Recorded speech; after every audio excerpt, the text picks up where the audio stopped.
Siin on case study selles, kuidas me kasvatasime hambakliiniku müüki 3 kuuga 3,8 korda.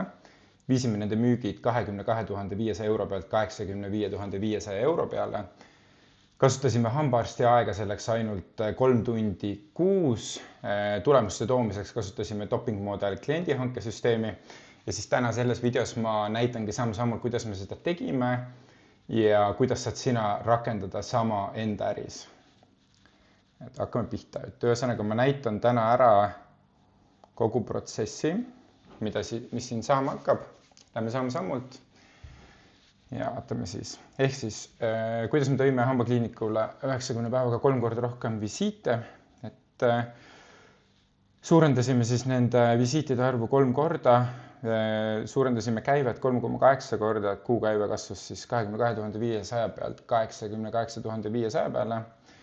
Nende kalender täitus kuuks ajaks ette ja iga investeeritud 1 euro siis tõi tagasi 43,92 eurot.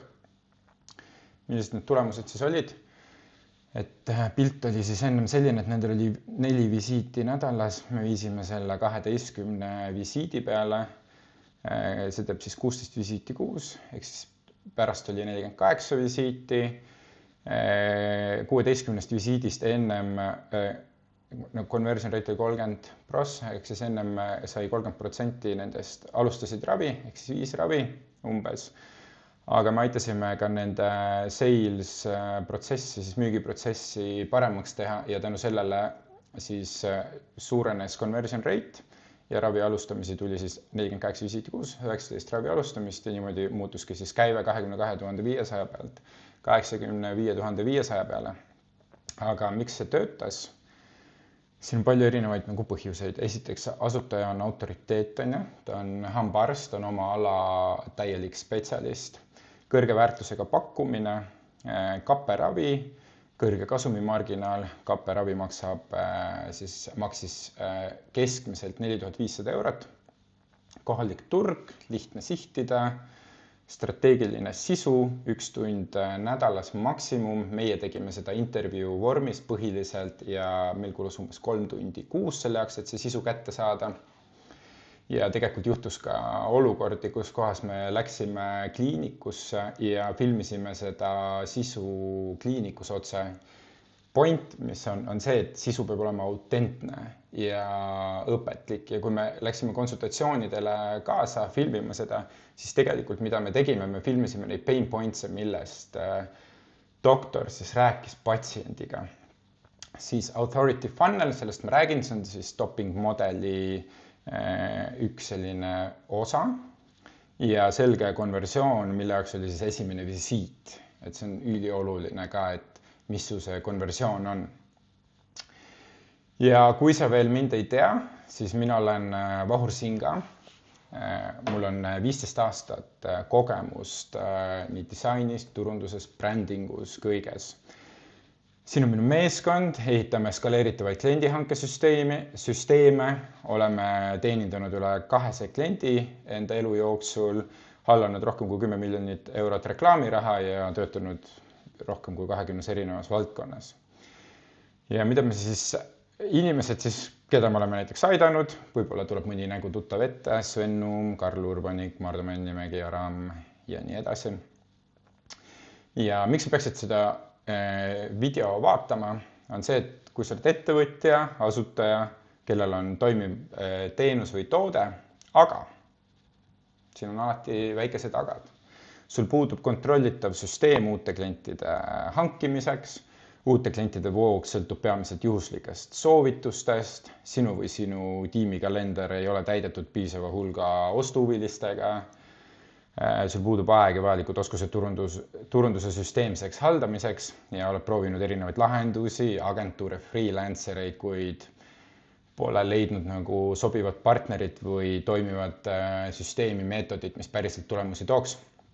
Siis soovitan seda video sul kindlasti vaadata, et täna sa saad kindlasti siit lahenduse. Aga milles siis probleem on? Milles nende probleem oli? Ja see on üks tavapärane probleem, mida ma tegelikult näen kõigil, mitte kõigil, vabandust, väga paljudel. Ehk siis tehakse makstud reklaami, näiteks metareklaami, suunatakse liiklus otse kodulehele ja siis proovitakse siis saada visiiti. Aga see funnel ei tööta. Ta töötab kindlasti nagu mingil määral, kindlasti mõned inimesed niimoodi kätte saab, aga sellisel viisil nagu klientide hankimine on väga kulukas. Ja miks see funnel ei tööta? Esiteks, kui sa müüd midagi kallist, kallis toode, kallis teenus, siis kalli teenuse puhul on otsustusprotsess pikk. See võib võtta aega nädalaid või kuid. Näiteks kapperavi puhul see võtab aega kindlasti kuid, sellepärast et see ei ole mingi selline asi, et ma nägin reklaami, issand, kui tore, vajutad osta nuppu ja ostad endale 4500 eurose kapperavi või teinekord läheb isegi veel kallimaks. Ja see tähendab seda, et kui sa selle esimese huvi kätte saad, sa pead olema kogu aeg pildis. Siis miks selline turundus raiskab su raha? Kõik inimesed, kes ei tee kohe otsust, mis on enamus inimesed, siis nad lahkuvad peale reklaami su kodulehelt ja põhimõtteliselt me jätamegi nad tähelepanuta edaspidi. Või meie ei jäta, siis see varasemalt jäeti. Ja selline näeb välja selline siis tavapärane turundusfunnel ja selline nägi välja ka nende funnel, aga mis on reaalsus, on hoopis midagi teist. Et selline näeb välja meie funnel, see, mida meie tegime ja rakendasime nendele. Ehk siis me hakkasimegi nendele rakendama meie siis topping model kliendihankesüsteemi. Mis asi see siis on? See on skaleeritav kliendihankesüsteem, mis muudab su teadmised strateegiliseks sisuks vaid 1 tunniga nädalas ja täidab sinu või sinu tiimi kalendri kvaliteetsete müügikõnedega. Ja hästi oluline on see, et üks viga, mida ma nagu näen hästi tihti, mida tehakse, on see, et hüpatakse kohe reklaamide juurde, kohe esimese asjana, hakkame kiiresti reklaami tegema. Aga jäetakse nagu vundament ladumata ja siin oli see sama probleem, et siin oli ennem üks freelancer, kes nendega töötas, aga tulemused ei olnud kaugeltki sellised, mida nad oleksid oodanud. Ja esimese sammuna, mida me siis tegime, oli tehniline audit. Me vaatasime üle nende turunduse, kodulehe, reklaamikontod, trackingud, sõnumid ja nii edasi. Ja see pilt ei olnud hea. Selle point on selgitada välja, et mis see päris probleem on. Mida arvatakse tavaliselt, et see päris probleem on traffic'u probleem, aga tegelikult enamjaolt on need sõnumid ja usaldus, mida ma näen reaalselt 90% juhtudest ja kaasa arvatud siin. Järgmise sammuna ideal customer profile ehk siis ideaalse kliendi profiil ja pakkumise optimeerimine. Mida me siis tegime?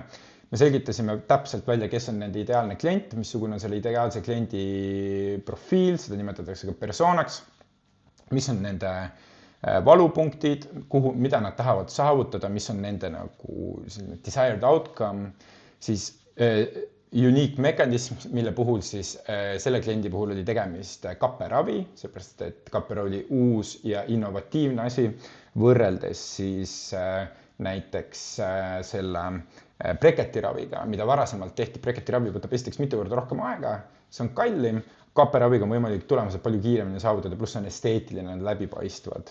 Ja siis tegime pakkumise korda. Siis tegime korda maandumislehed, lõime lead magneti maandumislehed, optimeerisime pakkumise ja tegime korda booking page'i. Ning tracking ja attribution me panime paika, see oli nendel täiesti puudulik, ma kohe näitan ka täpsemalt. Et panime Google Tag Manageri paika, Google Analyticsi, kalendrid, vormid, CRM-i automatsioonid, need panime kõik paika. Seadistasime need reklaamikontod, nende puhul siis oli, TikTok ei olnud, võtan seal maha. Nende puhul oli Meta ja Google, mida me tegime ja siis set-upisime authority funneli, kus kohas on siis cold audience, retargeting ja siis meie scaling strateegiat, mida me rakendasime. Aga ennem kui ma tulen selle funneli juurde, ma näitan natukene sügavamalt, mida see siis tähendas nende puhul. Samm 1 siis oli see, et alustasime koostööd, nagu ma juba ütlesin, digiturunduse auditiga, et mõista varasemalt reklaamid tulemusi ei toonud. Ja mida me nagu avastasime nende puhul oli see, et nendel olid sõnumid ja pakkumised ei peegeldanud siis kliiniku tegelikku missiooni. Kui nad kunagi alustasid, nad tegid kõike hambaravi, aga nad olid tegelikult enda suunda muutnud mingi aeg tagasi. Ja need vanad sõnumid, mis seal olid, ei peegeldanud üldse seda missiooni, mida nad täitsid praegu. Nende puhul muidugi oli ka see, et oli vaja ka brändingut ja kodulehte uuendada, siis ma lihtsalt mainin selle ära, et sinu puhul ei pruugi seda vaja olla teha. Et enamjaolt seda ei ole vaja teha või siis need update'id on minimaalsed. Aga nende puhul oli vaja teha täielik uus lahendus.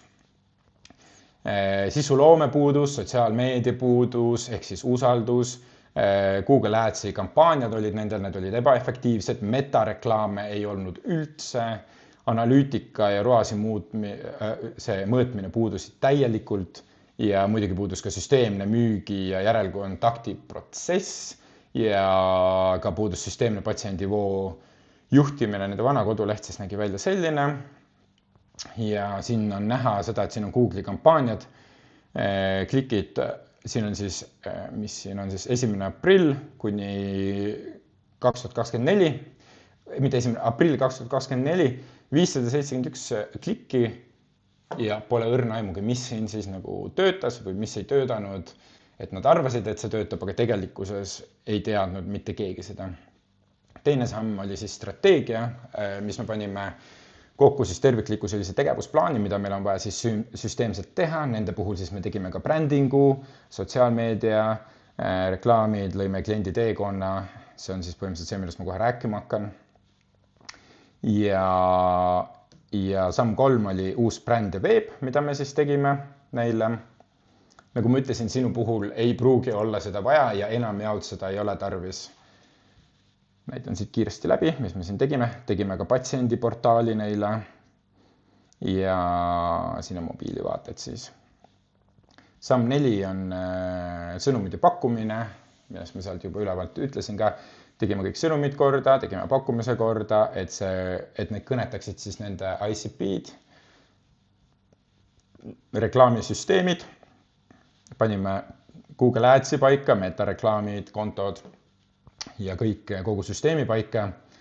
Sisuturundus ja nähtavus, nendel oli juba blogi olemas, aga me optimeerisime seda blogi, et tuua siis kvaliteetset traffic'ut lehele ja siis pärast muuta need inimesed klientideks. Järgmise sammuna me panime tööle siis topping modeli. See on see, mille pärast sa siin üldse oled täna tulnud. Ja 8. samm jälgimine ja täiustamine, see on siis iganädalane, mida me siis teeme. Nagu sa nüüd näed, siis hakkavasid tööle ka, ühesõnaga siit, mida on näha, siis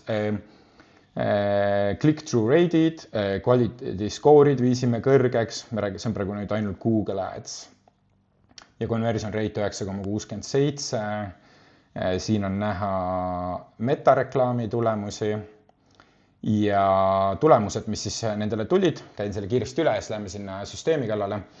300% rohkem broneeringuid, kuukäive kasvas siis 3,8 korda, 88 500 peale, kalender täitus ette 30 päevaks, ROAS 43,92, konversioonimäär tõusis 55,14% ja klikihind langes 25,36% ja siin on siis tulemustest ka conversion rate 5,59, conversion rate 61,77 ja mida me veebiga tegime, siis meil oli desktop veeb 98% performance, mobiil 97, me olime alati Google'is kõige ees kõikide märksõnadega, me olime top. Me saavutasime need positsioonid, aga see võttis muidugi aega. Nii, ja tuleme siis siia authority funneli juurde, vaatame üle, kuidas see siis kogu protsess käis. Ehk siis, nagu ma ütlesin, mis viga tehakse. Viga on siis selline, et tehakse reklaami, suunatakse kodulehele ja proovitakse saada kohe siis konversioon, olgu selleks siis visiit, kõne, broneering, audit, vahet ei ole. Aga eriti vaid eriti nagu kõrge hinnaga teenuse või toote puhul selline funnel ei tööta. Ehk siis esimene osa sellest funnelist, sul on cold audience, ehk siis see on awareness faas, ehk siis nad ei ole sinust teadlikud, sa pead ennast tegema teadlikuks. See tähendab seda, et authority funneli ainukene point on muuta külmkontakt soojaks ostuhuviliseks, mitte müügiks. Ja müügiks me muudame selle alles sales operating systemis, kus kohas ostuhuvilisest saab siis raha nii-öelda sinu ettevõtte pangakontol. Ja see kõik algab siis sellest, et sa pead looma strateegiliselt sisu. Meie kasutasime selle jaoks, meil on oma meetod selle jaoks, milleks on the interview method. Loome strateegilist sisu 1 kord kuus kuni 4 tundi või siis 1 tund nädalas, et olenevalt sellest, et kas klient suudab ka sisu ise luua või siis me peame seda sisu looma kliendiga koos. Nende puhul me pidime looma kliendiga seda koos, sellepärast et klient ei suutnud seda ise teha. Siis me ostame traffic'ut. Vaatame korra üle selle interview meetodi, mis sisu meil siis on, sellepärast et see kõik algab sisust, et kui see sisu on ebakvaliteetne, et mida ma näen hästi palju, mida tehakse, et võetakse lihtsalt mingid stock-pilte, pannakse mingid tekstid juurde ja mõeldakse, miks see reklaam ei tööta. Ja selles ongi probleem, seepärast et see algab sisust ja see sisu peab olema kvaliteetne.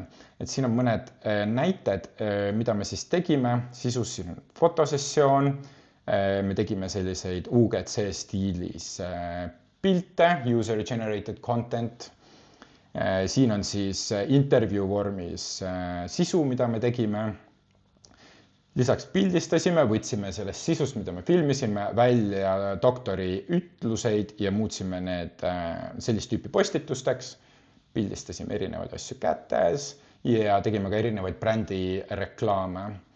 Ning siis erinevad videod ja siis intervjuu stiilis videod pluss siis probleemi äratuvastamise videod, kus kohas me näitame siis hambumusi erinevaid ja inimesed tunnevad ennast ära, enda hambumused ja siis tunnevad selle vastu huvi ja tulevad lähemalt uurima. Aga mis see siis intervjuu meetod on? Intervjueerime ja filmime klienti 1 kord kuus, kasutame seda sisu järgmised 3 kuud. See on see, mida me tegime siis selle hambakliinikuga. Ja content operating system, et mida see siis tähendab? Põhimõtteliselt meil on 2 erinevat tüüpi sisu, mida me peame looma. Meil on sisu külmale audientsile ja sisu soojale audientsile. Ja siis me saadame alles selle sisu authority funnelisse ja siis authority funnel toob meil siis ostuhuvilised, nende puhul siis esimesed visiidid ja sales operating system siis muudab nende siis müügiprotsess siis muudab need nii-öelda rahaks pangakontol. Aga mis on külma sisu point? Selle point on tähelepanu ja teadlikkus ja see on suur viga, mida ma näen, et tehakse ka, et hakatakse müüma kohe, aga tegelikult sa pead saama sinna ainult tähelepanu ja teadlikkust. Sinu eesmärk on peatada kerimine, tekitada huvi ja teha selgeks probleemi. Nad ei tea veel, et neil on sinu teenust või toodet vaja. Räägi probleemidest ja ära müü. See on ülioluline, kui sa tahad päriselt enda turundust tööle panna. Ja äriline eesmärk on saada nad oma nimekirja ehk siis mikrokonversioon ehk e-mail või panna neid tarbima pikemat sisu, näiteks video sales letter. Ja kui sa küsid, mis asi on video sales letter, siis see samane asi, mida sa praegu siin vaatad, on samamoodi video sales letter. Ja alles siis me liigutame nad edasi sealt warm faasi ehk siis retargeting ads'i. Ja mis tüüpi sisu tuleks luua? Value ja education, video või karussel näiteks. Authority ja contrarian, need on põhiliselt sellised talking head videod, ehk siis see, mida ma praegu teen, on talking head video. Demonstratsioon probleemist ja lahendusest ja lead magnet, mis on siis ülioluline, aga mitte lead magnet sellises vormis, nagu paljud mõtlevad, et siin on 10 raamatut, mida ma olen lugenud, need on mõttetud lead magnetid, need ei tööta, see peab olema midagi üliväärtuslikku, midagi sellist, mis päriselt aitab sellel vaatajal siis lahendada enda pain points. Ja siis me peame looma sooja sisu. Sooja sisu eesmärk on siis usaldus ja konversioon ja siis sisu eesmärk on maandada hirmusid, näidata kompetentsi ja teha siis konkreetne call to action. Ja siin on ka üks viga, mida ma näen, et tehakse, on see, et hakatakse toodet müüma, aga keegi ei osta 4500 € kapperavi niimoodi. Mida meie tegime? Me müüsime esimest visiiti ja see on väga oluline. Ehk siis müü kõne, müü seda esimest konversiooni. See on high ticket offeri müügi puhul ülioluline. Ja mis sisu tuleb teha? Video sales letter, before ja after, comparison, case study, näidata behind the scenes, ülioluline. Sul on vaja tekitada usaldust. Testimonialid, objection handling, ehk siis probleemid, mis on, rääkida nendest probleemidest, rääkida nendest lahendustest. authority ja demonstration ja call to action. Ehk siis kuidas see siis välja näeb, on see, et me lõime siis strateegilise sisu, ostsime traffic'ut Metast ja Google'ist, saatsime selle traffic'u külmale audientsile. Siin me rakendasime 2 erinevat strateegiat, milleks on siis lead magnet strateegia, mille eesmärk on siis tähelepanu ja content amplifier strateegia, mille eesmärk on siis saada jällegi tähelepanu ja tekitada esimene usaldus. Lead magnet strateegias me suunasime nad eraldi maandumislehele ja eesmärk oli korjata nende email ja saada nad siis Meta Pixelisse. Content amplifier strateegias me võimendasime siis kvaliteetset blogisisu ja saatsime nad blogilehele jällegi, et luua usaldust. Esimene selline usalduse kontakt ja saada nad siis Meta Pixelisse ja sealt edasi me siis muudame retargetingiga nemad. Osad inimesed broneerivad siit visiidiga, ma ütlen, see on niimoodi, aga nagu te näete ka, siis siin funnelis ei ole sellist asja, et me saadaks külma publikut otse broneeri visiitlehele, sellist asja me ei tee, seepärast et see on pointless, see ei tööta. Küll aga, kui me saadame ta see blogisse, et siis võivad siit küll mingisugune kogus inimesi liikuda kohe broneeri visiitlehele ja sealt edasi. Kõik inimesed, kes ei broneerinud visiiti, mis on enamus inimesed, jõuavad siis retargetingi ja retargetingi point on luua autoriteeti ja usaldust. Kõik inimesed siis, kes vaatasid videosid rohkem kui 50%, kõik veebilehe külastajad, Facebooki, Instagrami engagerid ja emaililist, kõik need inimesed lähevad siia retargetingi ja hakkame neid, siin hakkab alles müük tegelikult päriselt pihta. Siin me rakendame siis retargeting content strateegiat, kus me loome siis eri tüüpi sisu, mida ma näitasin ja ehitame usaldust ja me rakendame ka omnipresent content strateegiat, mis on siis selline strateegia, ehk siis kogu aeg pildis sisu strateegia. See on selline strateegia, et me oleme kogu aeg pildis, kuna see otsustusprotsess on pikk kliendil, siis ta peab meid kogu aeg nägema. See tähendab seda, probleem on selles, et sa oled nähtamatu ja potentsiaalne klient peab siis pidi nägema järgnevate kuude jooksul seda meie klienti siis palju, väga palju, vähemalt 11 korda. Niimoodi tekib siis brändi äratuntavus ja usaldus ja nagunii inimene kaalub ja mõtleb ja see aeg, kui ta kaalub ja mõtleb ja räägib enda sõpradega ja enda elukaaslasega ja kellega iganes veel, enda emaga näiteks, et kas teha seda kaperavi, siis me tuleme talle kogu aeg pilti iga päev ja lõpuks ta on nii ära veendunud, et sellest sisust on, seepärast et see sisu on strateegiliselt üles ehitatud. Ja see on selline strateegia, mis töötab meie kasuks, seda strateegiat on vaja, seda nüüd kõigil nähtava omnipresent content strateegiat, seda on vaja päris harva nagu update ida. Siit me saadame nad broneeri visiitlehele, sealt ta täidab vormi ja broneerib visiidi ja nagu sa näed, siin on pandud ka 45 € visiiditasu, ehk siis see on kvalifitseerimine, et see olenevalt ärist, aga me alati kvalifitseerime liide. Neid liide me kvalifitseerisime lihtsalt rahalisega. See on ka standard, mida tehakse nagu esteetika ja raviasutuste puhul, aga näiteks mu enda kodulehel ma kvalifitseerin inimesi küsimustega, näiteks 10 küsimust ennem, kui saab minuga üldse kõne broneerida. Ja see kvalifitseerimine on hästi oluline protsess, seepärast et sa ei taha raisata enda aega patsientidele või siis potentsiaalsetele klientidele, kes ei olegi nii potentsiaalsed kliendid. Kui me saime siit need strateegiad tööle, siis me rakendasime samal ajal ad testing strateegiat, ehk siis reklaamide testimise strateegiat, skaleerimise strateegiat ja muidugi kogu aeg käis ka funneli pakkumise maandumislehtede optimeerimine. Siit edasi tekkis broneering, ehk siis esimene visiit sai broneeritud, automaatselt liikusid andmed CRM-i ja mis hakkas pihta on 7-päevane kampaania, emaili kampaania, mis siis hakkas neid inimesi soojendama. Nüüd nad näevad retargeting reklaame ja nüüd nad saavad emaile meilt. Siis nad broneerisid esimese visiidi, kui nad mingil põhjusel ei kvalifitseeru peale esimest visiiti, mis iganes näiteks nad ei vasta lihtsalt ravitingimustele või midagi, siis toimub drop-off. Kui esimene visiit läks edukalt, siin on muidugi rida protsesse veel vahel, mis kliinikus sees toimus, milleks ma kahjuks ei saa rääkida. Siis läks potentsiaalsele, või siis läks patsiendile, tahtsin öelda, raviplaan, kus kohas ta nägi visuaalselt, kuidas lõpptulemus hakkas välja nägema, see oli ülioluline selles konverteerimisprotsessis.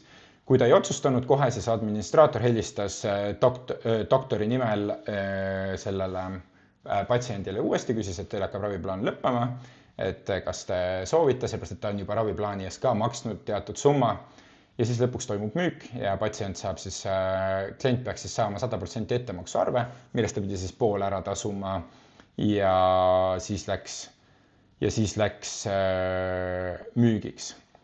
Ühesõnaga, selline nägi välja kogu see protsess, kuidas me viisime siis selle hambakliiniku 22 500 euro pealt 88 500 euro peale ja mõtle sellele, et kui sa seda video praegu vaatasid ja kui sa vaatasid selle videoga lõpuni, et kui paljud asjad kogu sellest protsessist, mis ma siin näitasin, sul tegelikult on paigas. Et mõtle selle peale ja kuidas mina saan sind aidata. Siin on põhimõtteliselt 2 võimalust. Meil on siis 2 lahendust. Done for you, ehk siis meie teeme sinu eest ära. Ja do it yourself, ehk siis sa teed ise. Ja see nüüd oleneb sellest, et kellele see done for you sobib. Kui sa oled ettevõtja asutaja, müüd kõrge hinnaga teenuseid või tooteid ja müük toimub siis läbi broneeringu, konsultatsiooni või esimese visiidi või midagi sellist. Su toote või teenuse hind on vähemalt 3000 eurot, sul on kõrge kasumimarginaal, käive on vähemalt 20 000 eurot kuus, sul on olemas majasisene võimekus müügiks, nagu majasisene müügivõimekus või siis sa teed seda müüki veel ise, kui sa oled sellises kasvufaasis enda ettevõttega. Sa oled oma ala muidugi ekspert ja sa oled valmis selleks, et sa pead sisu filmima kas siis meiega koos või siis iseseisvalt, see on väga oluline. Siis mine kodulehele, broneeri kõne, seal on 10 küsimust, vasta nendele küsimustele ära ja siis sa saad broneerida kõne minuga ja siis vaatame. No selle kõne eesmärk ongi siis see, et selgitada välja, kas me oleme teineteisele sobilikud partnerid ja et sa saaksid aru saama sellest, kuidas äri kasvatamine siis läbi digiturunduse käib. Ja kui sa soovid ise teha, ehk siis kui sa ei vasta nendele tingimustele, siis see tähendab seda, et sa saad tegelikult seda ise teha. Aga oluline nüanss on ikkagi see, et su müük peab käima läbi broneeringu, konsultatsiooni, et see ei sobi, see mudel ei sobi e-poodidele. Ja sinu toote või teenuse hind on näiteks vähem kui 3000 eurot, aga kui see on näiteks liiga väikene, näiteks mingi 30 või 50 eurot, siis see mudel sulle ka kahjuks ei toimi, et seal peab olema kõrge hind selle jaoks, et saaks kiiresti testida.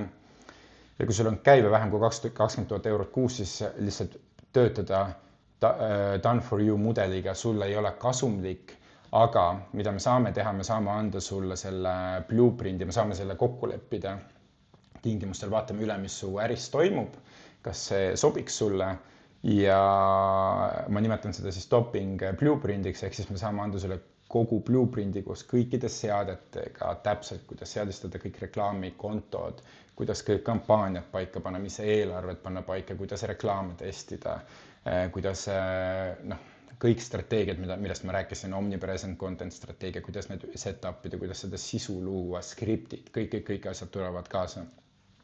Et kui sulle pakub see huvi, siis saada mulle e-mail, kirjuta mulle, et see pakub sulle huvi ja siis arutleme ja vaatame, järsku see on sobiv lahendus sinu ärile. Aga aitäh, et vaatasid ja kui sa jõudsid siia video lõppu, siis oled üks vähestest inimestest, sellepärast tavaliselt inimesed ei jõua nii kaugele. Aga kui ma saan sind kuidagi aidata, võta minuga ühendust, kui sul tekkis mingeid küsimusi selle süsteemi kohta, sooviksid selle kohta rohkem teada, samamoodi võta minuga ühendust minu kodulehele, sa leiad sealt mu e-maili. Aitäh, et vaatasid ja tšau!